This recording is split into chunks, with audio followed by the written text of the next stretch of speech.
One trait of being a 90s kid, especially I suspect a 90s boy, was that you probably went through a Sonic phase.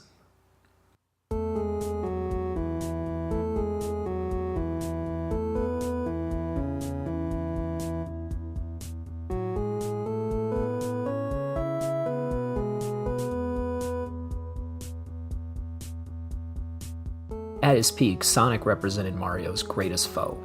And the games were, conceptually, a brilliant response to the Mario formula. Mario was recognized by his ability to jump, so why not make a character recognized by their ability to run?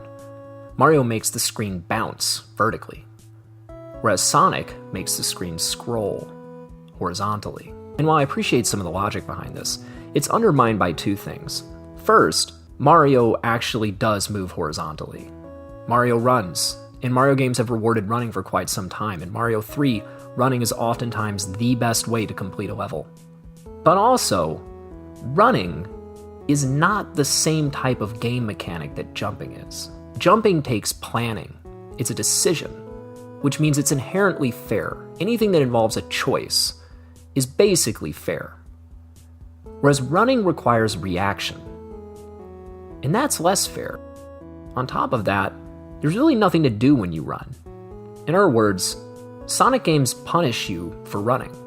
If you go too fast, you can't react to what comes up on the screen and you inevitably get hit. Which means the way most people beat Sonic games is by going slow. It's by taking the jumps very carefully. And at that point, Sonic starts to play like sort of a slippery, awkward version of Mario.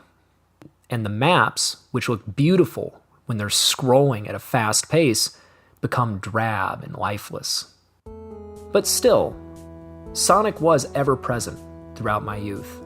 He was even on SpaghettiOs cans. I think it was the personality of Sonic, the idea of Sonic, that carried so much weight. I think it's what causes fans of the 3D games to continue embracing him, despite the fact that there has not really been a great Sonic game, possibly ever. Not too long ago, Christian Whitehead released SONIC MANIA. And SONIC MANIA is a fascinating piece of retro gaming. Once again, Sonic has been turned 2D, and the game remixes and rehashes many levels from the original games. It also provides new levels of its own. But what is so impressive about SONIC MANIA is how the game takes that Sonic formula from the 90s, not the 3D one, the 90s one, and converts it into a modern palette.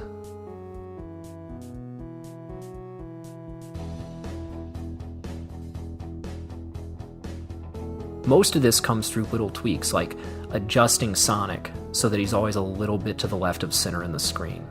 We're shrinking his size so we can see what is in front of us.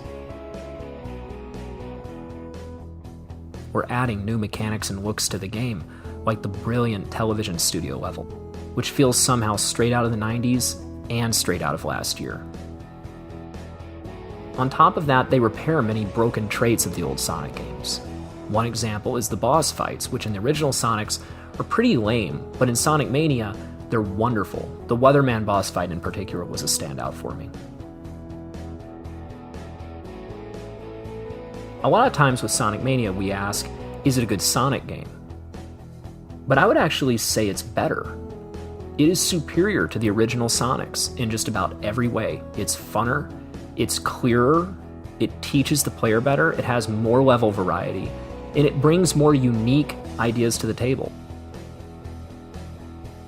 I would actually argue that SONIC MANIA feels more Sonic than Sonic. And I suspect the reason why is that SONIC MANIA was produced by a fan of Sonic. And by fan, I mean someone who carries the nostalgic weight of Sonic on their shoulders. They don't know what a Sonic game is, they know what a Sonic game meant to them. And they want to make that game for everybody else.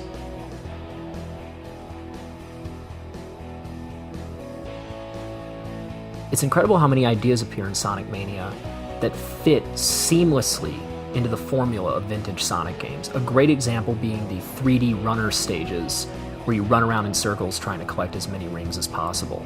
These stages take the spirit of Sonic levels of yesteryear and translate it into something wholly present.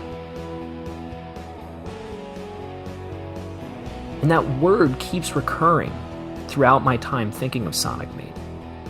Present. This is a game from the past that is designed to put you back into the present moment. You could say that Sonic Mania is the peak of the entire series. And I would mean that in the most literal sense of the word, because beyond it lies nothing.